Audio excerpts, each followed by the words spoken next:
पराई बेटी। शादी के बाद क्या बेटियां पराई हो जाती हैं?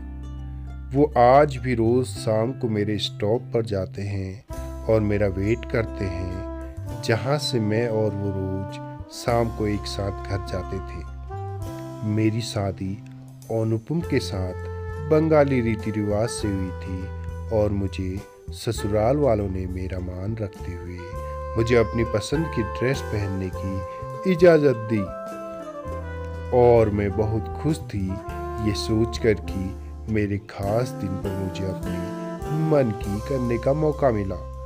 मैंने भी उनके हर रीति रिवाज को सर आंखों पर लिया और डोली पहुंचते ही सारे रीति रिवाज अच्छे से निभाए।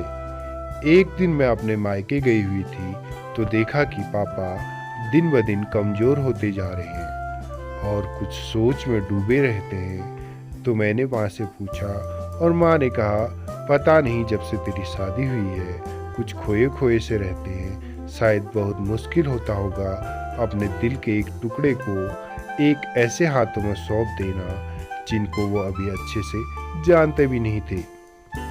मैंने पापा के साथ शाम की चाय पी और जानने की कोशिश की कि आखिर बात क्या है, लेकिन कुछ समझ नहीं आया। अब मेरे जाने का वक्त हो गया था और अनुपम मुझे लेने आ गए थे। मैंने पापा से ऐसे हाथ छुड़वाया जैसे पापा ने मुझसे छुड़वाया था जब उन्होंने मुझे फर्स्ट टाइम स्कूल ड्रॉप किया था। मैंने पापा से कहा कि मैं जल्दी ही आऊँगी मिलने और मैं चली गई।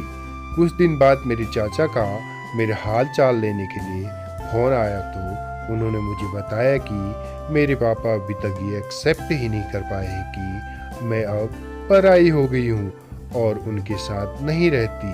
वो आज भी रोज़ शाम को मेरे स्टॉप पर जाते हैं और मेरा वेट करते हैं, जहाँ से मैं और वो रोज़ शाम को एक साथ घर जाते थे।